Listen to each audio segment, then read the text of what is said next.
Despite its colorful and breathtaking appearance, Tamriel can be considered a very dark and gritty place. There are no happy endings, as most stories end with losses and war. Leaders have fragile alliances with each other, and the general unhappiness and stress of Nirn's citizens increase while their safety decreases. These events over the years have led to organizations seeking profits from these times of unrest, such as Morrowind's Morag Tong and their government-sanctioned assassinations, and their younger cousin, the Dark Brotherhood, founded by the Bride of Sithis, the Night Mother.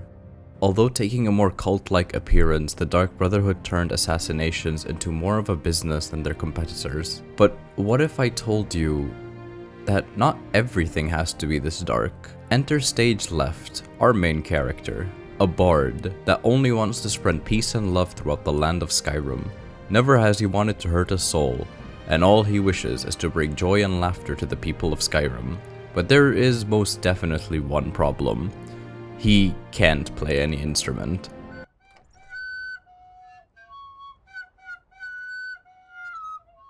So join me today as we use magic and gravity to finish the Dark Brotherhood questline without hurting a single soul. Let me first introduce our new best friend, Telekinesis. I downloaded a mod that lets us grab entities with our spell, and here's where our loophole comes into play. People that die to gravity don't count as our kill, so therefore we can freely toss everyone around and we don't get a single kill under our belt. And we meet our first victim, the courier. So we test our spell on him and watch him fall to his untimely demise. Unfortunately, this ended up not killing him and giving him irreversible brain damage as he forgot how to walk.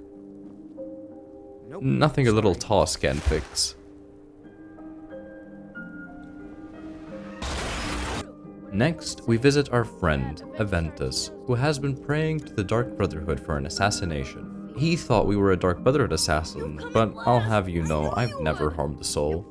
We accept his contract graciously though, because we're a good person, and helping a friend in need is just what a good person should do. So we head over to Riften and maintain social distancing as we reach the orphanage and swiftly put an end to Grelod.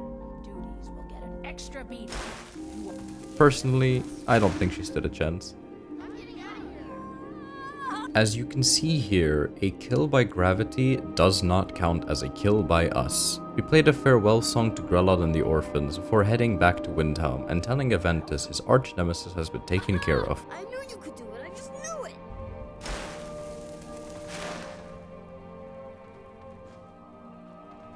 Now all we had to do was wait until the Dark Brotherhood makes contact with us, which took forever. And by forever, I mean 5 minutes of fast travel. Once we got the letter though, I gleefully rented a bed and slept soundly while we got kidnapped by the leader of the Dark Brotherhood.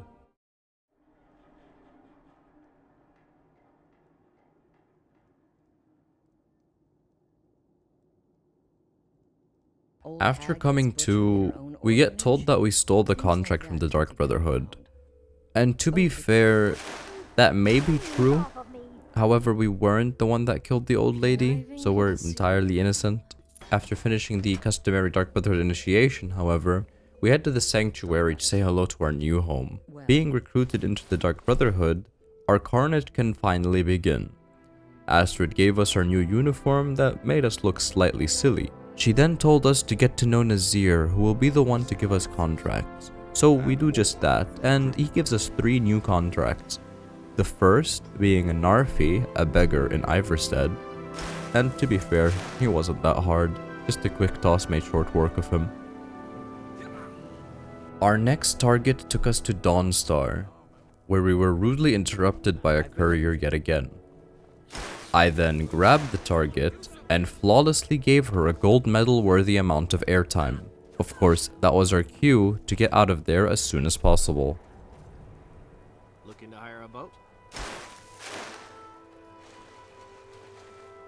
Then we went to Windhelm, at least a mill nearby Windhelm.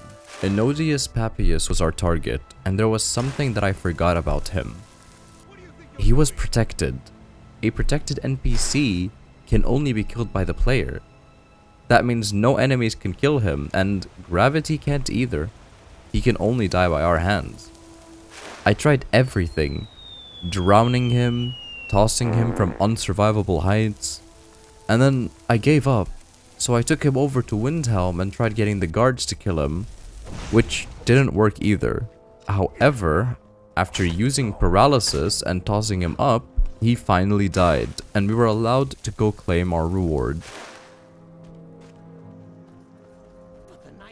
Once we arrived, we met a little jokester back home, and he was insane.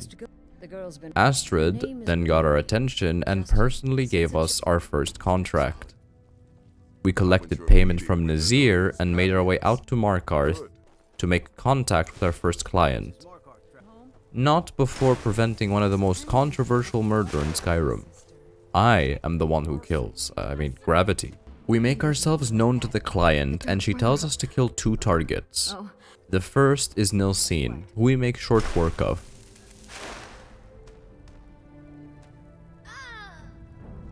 And the second is a bandit hiding himself inside of a dwarven ruin, which made our job so much easier because our only witnesses are dwarven CCTV cameras. We wipe out the bandits outside and then proceed inside and wake up this harmless bandit from her slumber.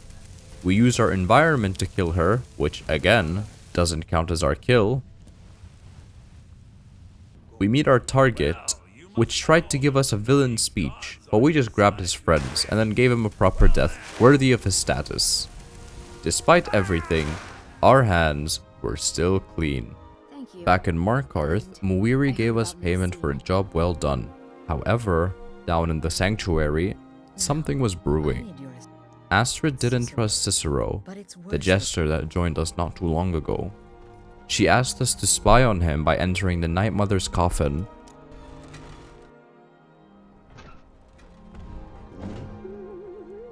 Have you spoken to anyone? This line of dialogue foreshadows the entire questline, because the Night Mother does in fact talk to us in 2 seconds. Poor Cicero, dear Cicero, such a humble servant. We leave the coffin and tell Cicero that the Night Mother spoke to us, and he got so happy that he hit the gritty. Astrid came in after hearing the commotion and asked us to turn the music down.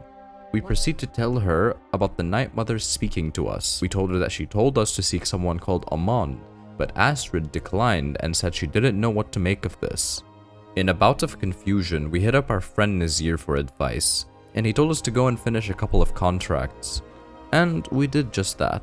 Our first target was an orc in Morthal, and our second was a vampire couple out in the middle of nowhere. Going back home to receive my payments, Astrid tells us that she's made her mind, and she's sending us to go see this mysterious Amon.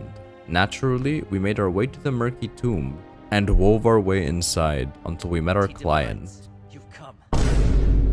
You've actually come.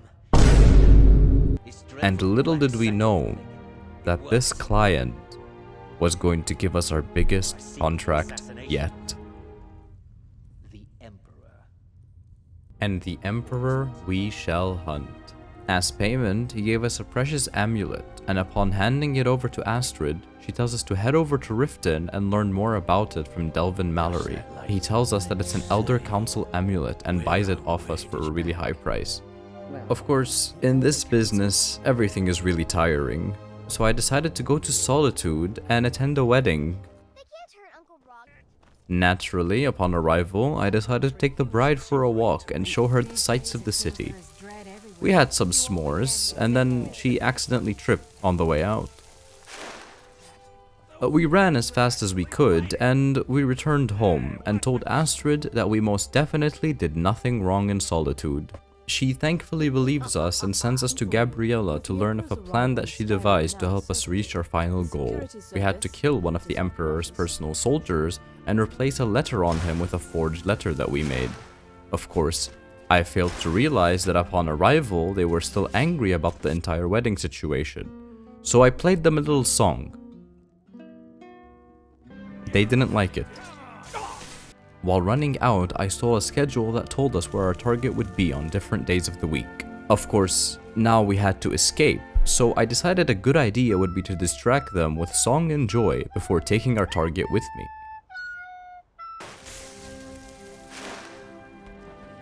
But there was a problem.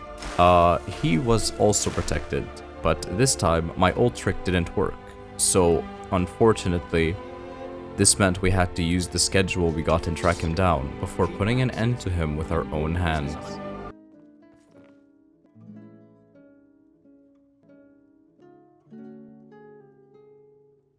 The run was over.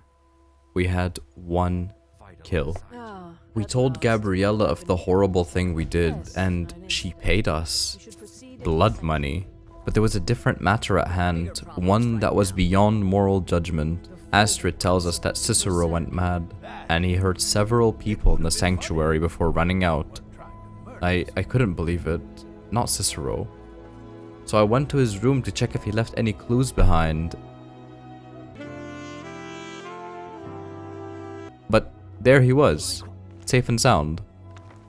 No doubt hiding in plain sight, like the genius he is. So we told Astrid that we found a clue. And in return, she gave us her horse to ride and sends us off to Dawnstar to meet her husband.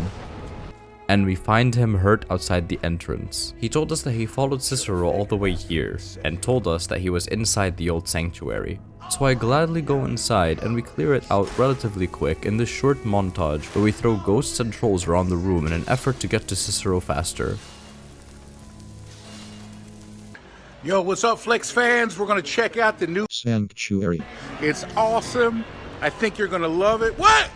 Upon arrival though, we meet Cicero. He was hurt. He was dying. I was told to kill him, but despite there being blood on our hands, we were not killers. So we made sure to pop his eardrums instead.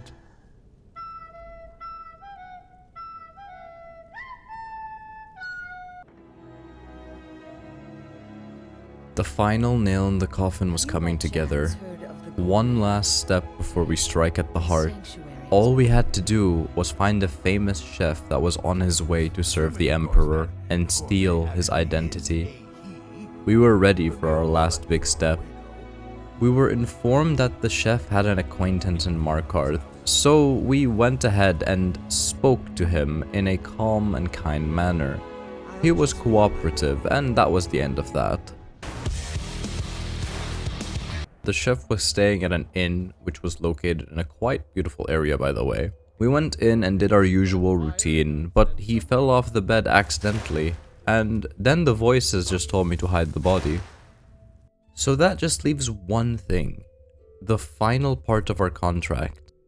The Emperor was in our grasp. Everything we have planned so far has been successful. Approaching the guard, we tell him that we were the gourmet in the flesh.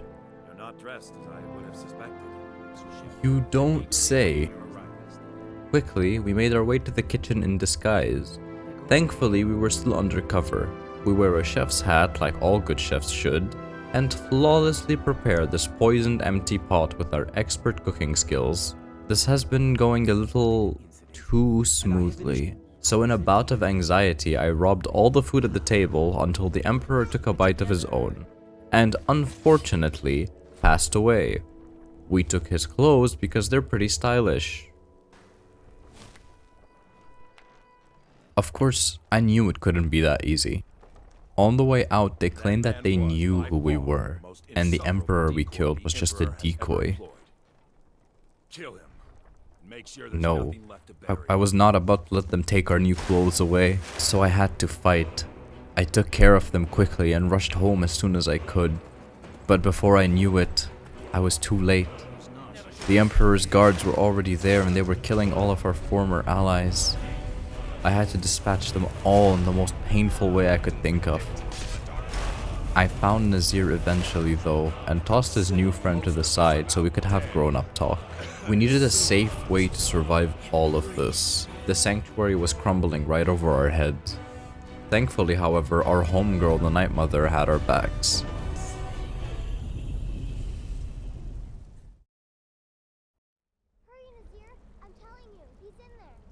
A couple of hours later, we managed to get rescued by Nazir, but the Night Mother told us that Astrid was still in the sanctuary. She wasn't looking so good, so I showed her what I learned in chiropractic school, and it proved useful. But our job was not done yet. The Emperor was still out there, and we are bound by oath to finish the job. So I made the long trek back to Whiterun, where we met a familiar face yet again. We told Amon that we were still alive and we were going to honor the contract. He sent us back to Solitude, where they were still mad at us for killing the Emperor. So we showed this guard why we were innocent, and we got closer to our goal. We tied up a couple of loose ends by professionally executing the man that killed our family. Then we made our way towards the Emperor's ship, once and for all.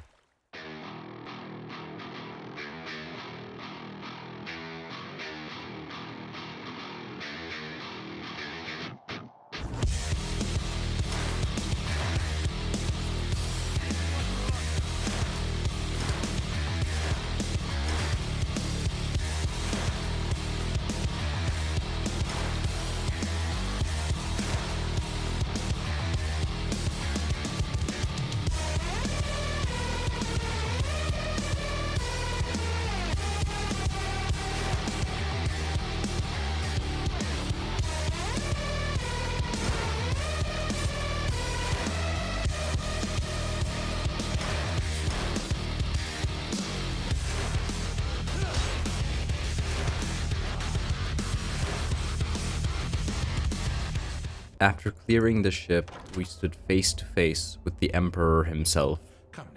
He was no fool. He knew what was going to happen. Before we could finish our task, however, he asked one small thing from us. He asked us to punish the man responsible for this contract. Standing here, I start to wonder if the entire trip was actually worth it. All of the sacrifices I made to get this one man. I had only one kill under my belt, but it weighed heavy on me. My friends and family were gone because of this kill. All I had was this one last thing to live for. It was over.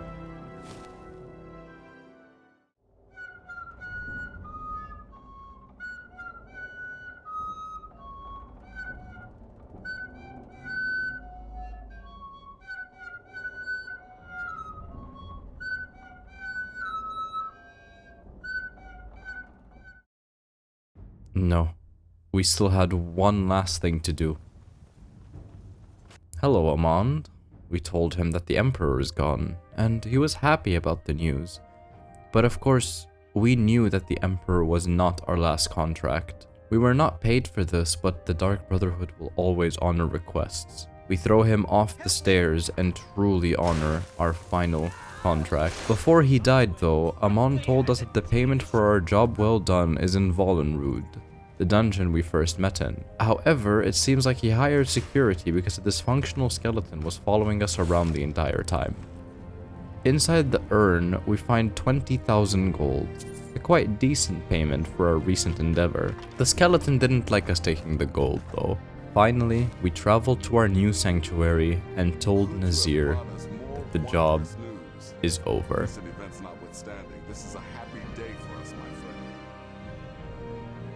But our work is just beginning. Approach me, listener, and hear my words. So yeah, that's the Dark Brotherhood as a pacifist.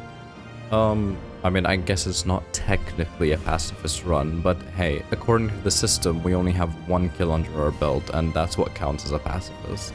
This was a really fun video to make, so if you enjoyed the video, thank you so much for watching, and I really hope to see you in the next ones.